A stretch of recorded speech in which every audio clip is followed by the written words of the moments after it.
বর্তমান চলমান আন্দোলনকে সামনে রেখেই কথা বললেন চরমোনাই পীর সাহেব। সরকার পতনের আন্দোলনে চরমোনাই পীর সাহেব রেডি থাক। সাধারণ মানুষের পরে যে অত্যাচার জুলুম করতেছে সরকার, তাতে তার পতন হওয়া উচিত, সেই বার্তা দিয়েই এই ভিডিও তুলে ধরলেন।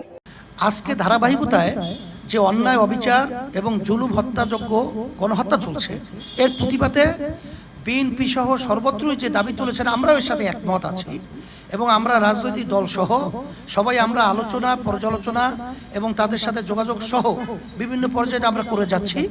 একটা পর্যায়ে দেশ রক্ষার জন্য এবং অন্যায় প্রতিবাদে আমরা একত্রিত হয়ে জুলুমের বিরুদ্ধে যখন সময় আসবে তখন আমরা ঝাঁপিয়ে পড়ব ইনশাআল্লাহ। এখানে ইসলামী আন্দোলন বাংলাদেশ, এটা আমাদের একটা রাজনৈতিক ভিন্ন প্ল্যাটফর্ম।